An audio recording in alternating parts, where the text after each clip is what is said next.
Ei pessoal, eu sou o Walter, escritor e narrador do Antologia do Medo. Fazer um podcast é um sonho que eu tenho há muito tempo e fico muito feliz por agora tudo estar ganhando forma. Porém, sonorizar, narrar, editar, entregar um trabalho com o máximo de qualidade para vocês é uma coisa trabalhosa. Por isso eu peço que entrem no Instagram, @podcast Antologia do Medo, deixem seu feedback, levem o projeto para mais pessoas. Eu peço que, por favor, vocês apresentem o episódio que você mais gostou, ou o primeiro episódio, para pelo menos 5 amigos, para que eles também possam começar a acompanhar o trabalho e serem também divulgadores. O que vocês puderem fazer compartilhando vai ajudar bastante no crescimento do projeto e na manutenção desse projeto vivo, já que, como todo grande projeto, ele precisa de pessoas para se manter caminhando. A cadeira repousava na casa de Francisco, no quarto protegido junto com outros tantos objetos.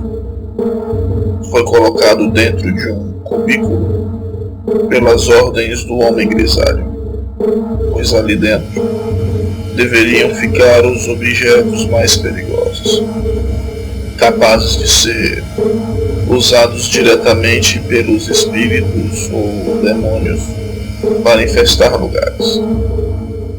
Depois de trancada a porta à chave, cujo chaveiro era uma cruz de metal com a medalha de São Bento, ela foi guardada em uma caixa de sabonetes de prata em cima de uma das prateleiras do quarto. Rapidamente organizando tudo, Alves saiu aliviado dali de dentro e correu de volta ao carro, pois Choupana velha esperava ansiosamente para que fossem ao tal médico. O banco do passageiro estava completamente ensopado de sangue e ele temia que sua estadia naquele quarto não fosse rápida o suficiente para que Francisco ainda tivesse forças para suportar os ferimentos causados pelo incubus. Pelo lugar em que chegaram, com certeza não estavam indo ver exatamente um médico. Não, pelo menos, um médico convencional. As casas estavam entrando em um ambiente cada vez mais decadente e pareciam que iam mais visitar um açougueiro de carne ilegal do que um pretenso lucro. Avançavam cada vez mais pelo bairro, até que os ouvidos de Alves foram preenchidos por uma música inusitada que não se ouvia no restante da cidade. Quanto mais se aproximava do som, mais se aproximavam do final daquela rua, e mais satisfeito em seus gemidos de dor, o velho parecia, como que se tranquilizando, porque tinha conseguido chegar a tempo nas mãos certas.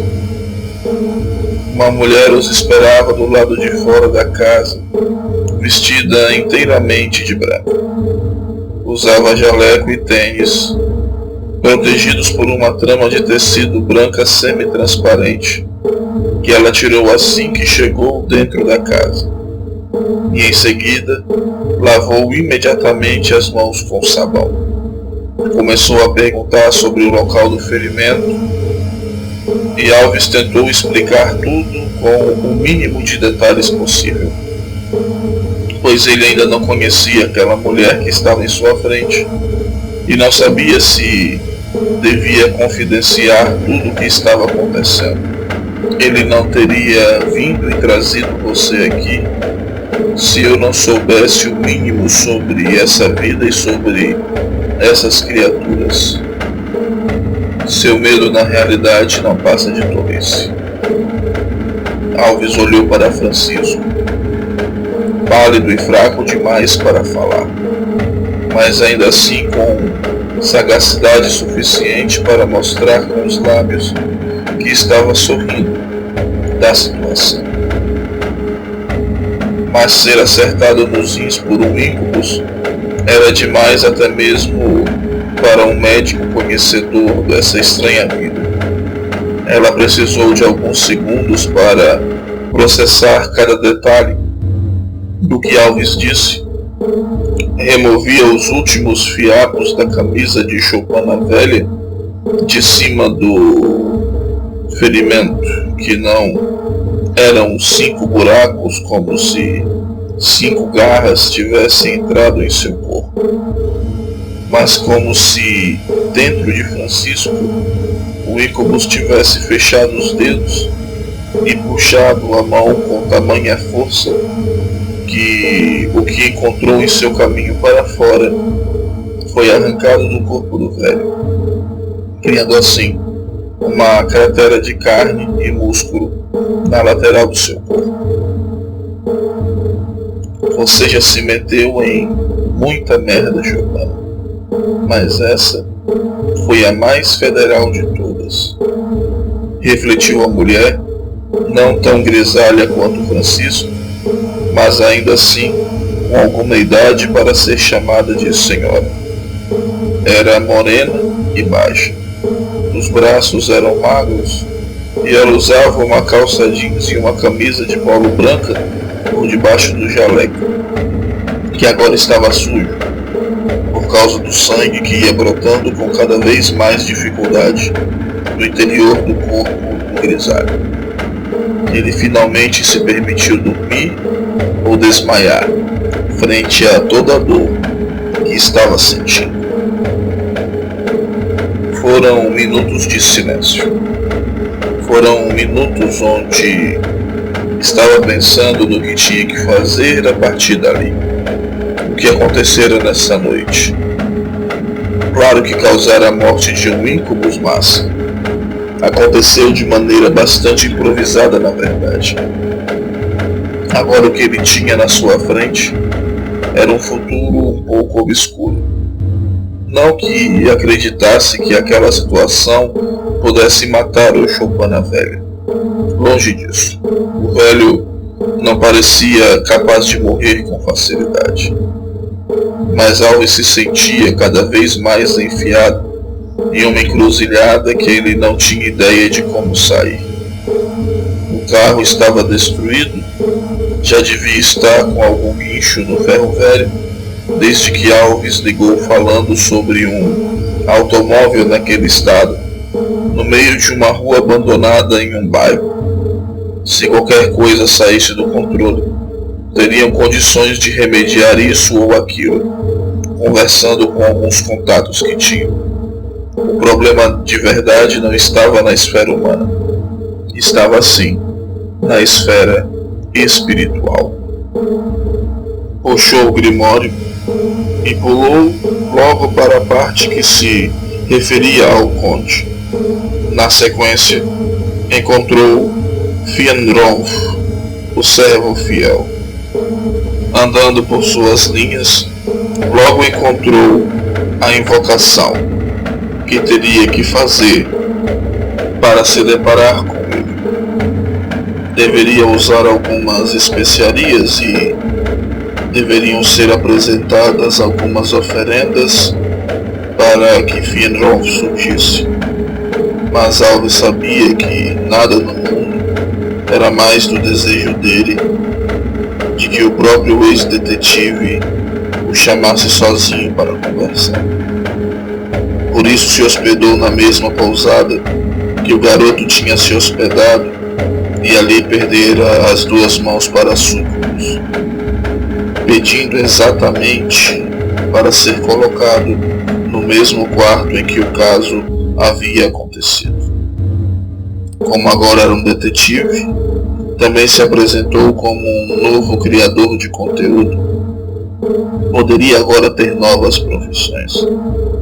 Essa seria a sua opção para que pudesse conhecer os lugares mais estranhos sem que ninguém levantasse tanta suspeita. E por isso, pôde ir até ali sem nenhuma desconfiança adicional. Espíritos não leem mentes, por isso tudo a ser falado para eles deve ser dito em voz alta e no caso dos demônios, mais uma coisa, de maneira que nada fique subentendido ou com dualidades na interpretação, pois ele vai usar a forma que lhe convier para enganar você e trazer aquilo que você não quer, usando as suas palavras para justificar o que veio. Alves estava pronto e estava disposto a tentar. Desenhou o selo de Fëanor com um giz branco no chão e começou a ler as palavras do Grimório em voz alta, quase entoando-as, como em um salmo gregoriano. O senhor é um homem de fé, Rodrigo? Perguntou uma voz que vinha dentro de uma sombra. Posso testá-la? Foi por isso que você me chamou? A fumaça foi saindo de uma forma abstrata e se montando pouco a pouco até parecer com uma coisa que Alves nunca concebeu em sua vida. Era como um pato, quase do tamanho de um homem adulto, mas não tinha bico, e ainda assim era dono de uma bocarra cheia de dentes. Não tinha asas, mas braços com penas, como todo o restante de seu corpo, sem mãos. Era como se elas tivessem sido cortadas e depois cauterizadas com ferro em brasa. Nos pés, as patas características daquele tipo de ave. E de sua nuca saía um único chifre de búfalo que se curvava sobre sua cabeça e fazia com que a ponta ficasse à altura de seus olhos. Você está com o meu senhor, maldito, e me chamas aqui? Riu-se a voz do demônio.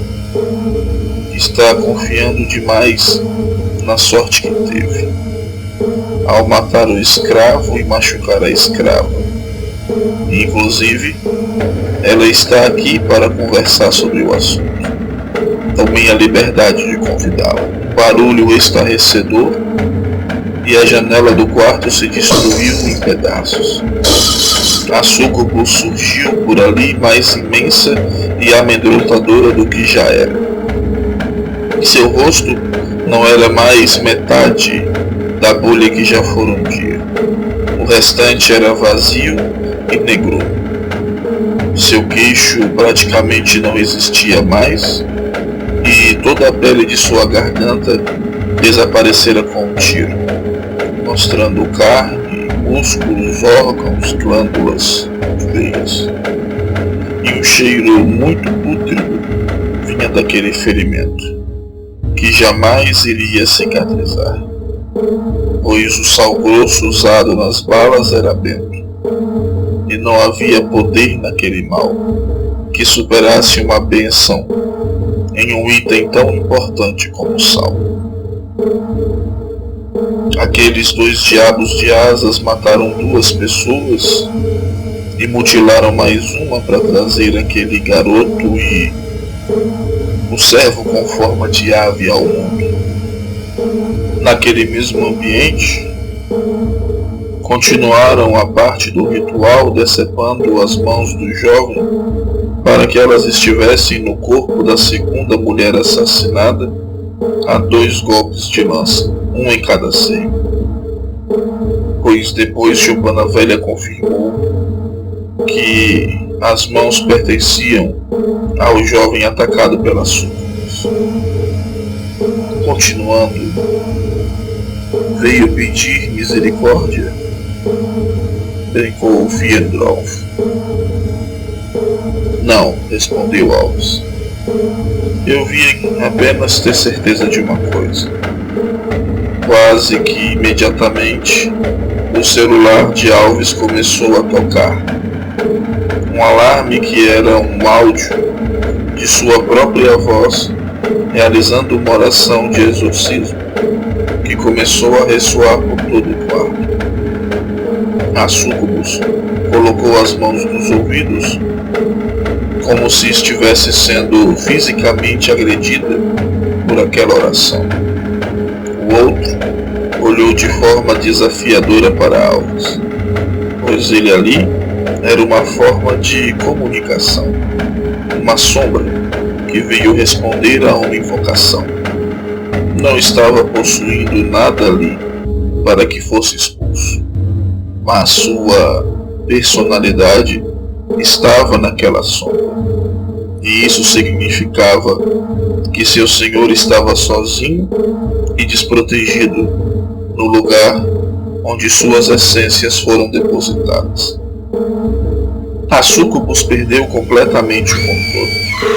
Começou a gritar e quebrar coisas, atacar as paredes, e para o terror que se estampou na face de Fëanor, começou a gritar e clamar pela cadeira, como se precisasse proteger a cadeira a todo custo.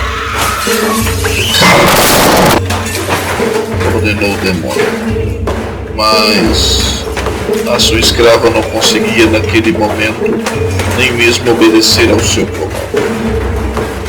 Ele olhou novamente para os olhos de Alves, mas dessa vez não havia desafio em seu olhar, apenas ódio e um certo tom de deboche. Começaram a bater na porta. Por algum motivo, quando tudo acontecia dentro dos lugares, parecia ser vontade dos espíritos que ninguém soubesse dos atrozes atos que cometiam dentro dos ambientes. Mas parecia que naquele momento era do interesse de Fëanor que todos soubessem o que estava acontecendo ali. O celular ainda tocava a oração de exorcismo e a súcubus ainda estava como uma maluca destruindo o quarto. Correu até Alves e acertou suas costas. O celular caiu no chão. Alves se jogou sobre ele no momento em que o mesmo seria pisado e destruído por ela. E lógico, acabou sendo Alves quem fora pisoteado nas costas. Mas valia a pena. Com muito esforço, ele se colocou de pé e o diabo se afastou dele, se debatendo contra a porta de forma que ela se quebrou. Merda! Esbravejou Alves quando um homem colocou a cabeça para dentro da porta quebrada, curioso pelo barulho e pelo que havia acontecido. A sombra de Fëanor pulou na direção desse homem de cabelos negros e montou atrás de seu pescoço como uma criança medonha que pula no pescoço do pai para ser carregada. No mesmo instante, a boca daquela pessoa se abriu debilmente, babando, e os olhos se voltaram para dentro, sumindo nas órbitas, como se ele fosse um bobo, e começou a andar rapidamente na direção da saída da pousada. Claro que o demônio poderia simplesmente desaparecer, como a súcubus fez, voando pela mesma janela por onde entrou, quando o celular parou de tocar. Mas o homem continuou derrubando quem o quisesse impedir. Alves correu na sua direção, mas não rapidamente. A pancada em suas costas e o pisão tinham sido muito fortes, e ele sentia na coluna e nas costelas uma dor lancinante. Assim, o homem ganhou a rua com o demônio em suas costas. Mas parecia que apenas Alves conseguiria ver a figura de penas sobre seus ombros. Ele ganhou ainda mais velocidade quando um caminhão adentrou a rua por uma das esquinas. Ele foi para o lado, saindo do meio da rua, e dando ao motorista do veículo confiança para ganhar velocidade. Quando se emparelharam, Alves viu a figura ficando de pé e empurrando o homem com as duas pernas na direção do caminhão. Os dois em corrida de alta velocidade e o homem sendo atropelado e Fiernolf desaparecendo no ar. O que os outros viram? Um homem descontrolado correndo pela rua, pulando de cabeça em cima da roda dianteira de um caminhão em movimento. Um impacto que o matou instantaneamente. A história de Alves foi simples e foi facilmente levada como verdade, pois, de fato, não havia câmeras nos corredores daquela pousada, apenas na recepção. E também suas costas tinham a marca do pisão que levou da Súculos, quando tentava salvar seu celular para tentar manter os dois presos dentro do quarto, enquanto descobria o que precisava. O selo desaparecera no momento em que Fiernolf surgiu. Logo ele conseguiu ir embora, sendo ele mesmo um antigo policial e deixando claro para seus ex-colegas que ele tinha sido, na verdade, a vítima de um maluco. Alves vomitou quando chegou na casa de Chopin Velho. O que havia se tornado? Ele que solucionava crimes nem há um mês atrás, agora estava fugindo das cenas que ele mesmo criou e mentia para fugir da responsabilidade de um homem que ele mesmo causou a morte, pois invocou aquele que o assumiu por aqueles instantes e causou tudo aquilo. Começou a questionar se ele não estava na realidade se assemelhando àquela criatura, se ele na verdade não estava se tornando igual àqueles que estava tentando derrotar. O quanto valia a pena o que estava fazendo se agora era por causa dele que mortes começavam a acontecer. Claro que agora ele poderia se colocar como uma vítima que estaria na verdade fazendo o que fez na busca de um bem maior, ou mais. E se agora ele começasse a tratar como os criminosos, se colocando obrigado pelas circunstâncias a realizar seus atos, porque na verdade a sociedade e as circunstâncias movem seus instintos e eles são meras obras do acaso. O julgamento estava dentro dele mesmo e estava corroendo ele por dentro. Correu para dentro do quarto, no cubículo onde estava a cadeira. Alguma coisa devia ter ali que indicasse a existência da essência dos dois naquele objeto. Procurou na superfície e no estofado do mesmo e nada viu. Desceu até o encosto da cadeira e tentou encontrar alguma coisa. As lágrimas corriam em seus olhos. Sua respiração estava absolutamente ofegante. E ele olhou para a parte de baixo do encosto. E enfim, para a parte de baixo da cadeira. E ali estava. Atado à cadeira, na parte inferior do assento, estava uma bola de carne rosada. Tinha olhos e uma boca minúscula escancarada com um único dente. O que deveriam ser os braços amarrados em si mesmo e perninhas atrofiadas para dentro. Era uma espécie de mini humano ou homúnculo, apesar de assimilado com feições quase humanas. Não tinha nada de humano na forma. Era o homúnculo do conde que estava ali amaldiçoando a cadeira. e ao lado do homúnculo estavam 2 lábios, cartilaginosos como se fossem as 2 partes de um bico de um pato. Estava presa a pregos na cadeira, e quando Alves encostou, os 2 se mexeram, como se ganhassem vida, ou como se já estivessem vivos, mas adormecidos, e começaram a pulsar como 2 corações. Naquele momento, qualquer questionamento se desfez. Alves estava sentado diante daquela cadeira, com aqueles 2 itens horrendos pulsando, como em desespero. O ambiente tentando se tornar mais frio a cada momento, como se as trevas tentassem invadir aquele lugar, mesmo sabendo o quão protegido contra ela aquele lugar era. Mas ainda assim queriam enfrentar. Queriam em seu orgulho mostrar que tinham força.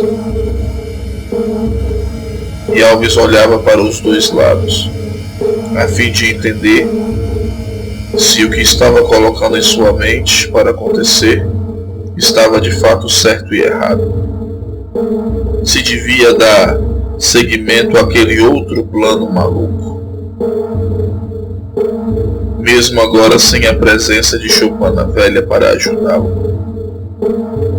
O que no fim ele entendeu ser uma coisa ainda melhor.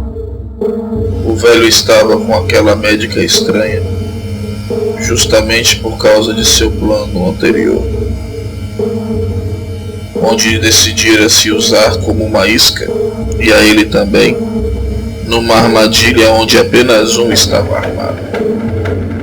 Questionou sua sanidade mais uma vez e decidiu que era tudo ou nada e aquela era a hora.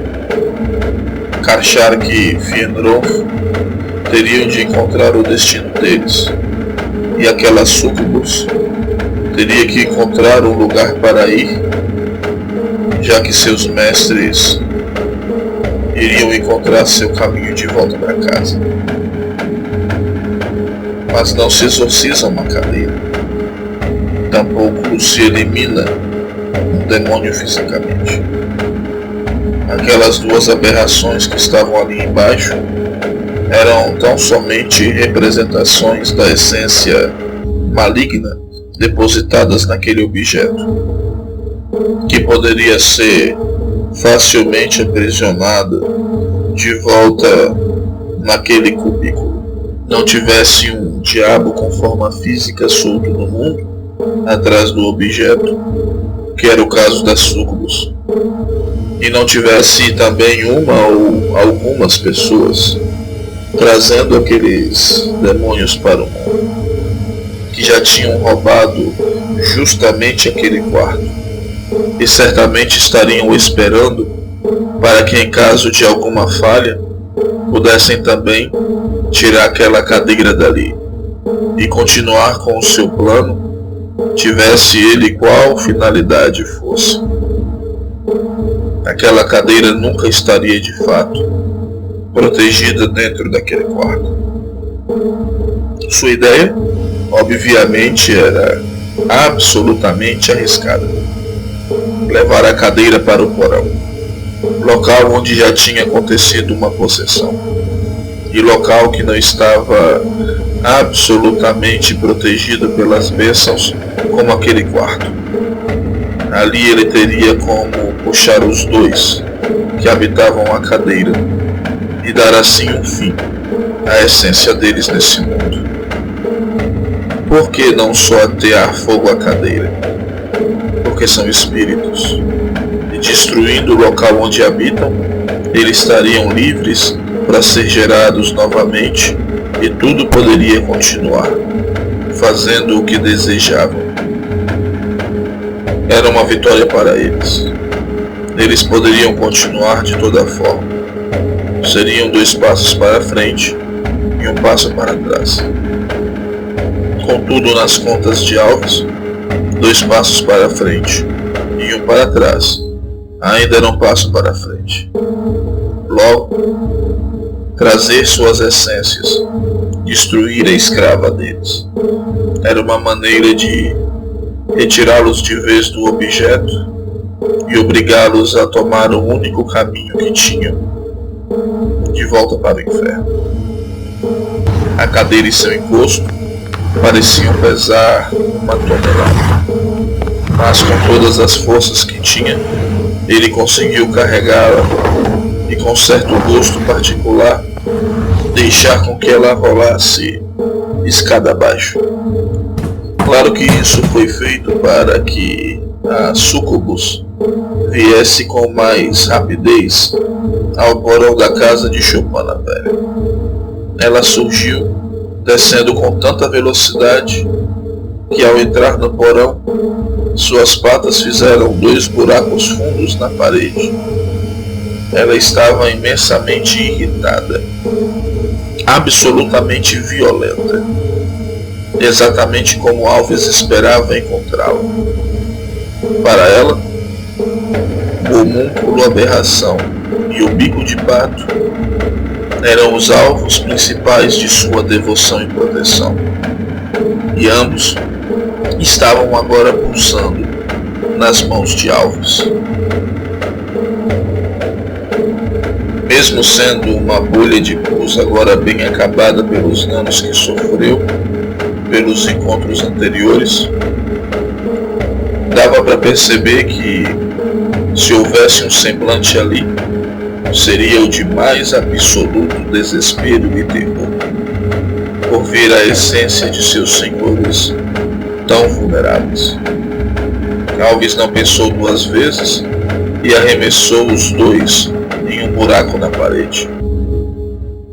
O mesmo buraco onde Chopana Velha havia sido possuído quando jovem.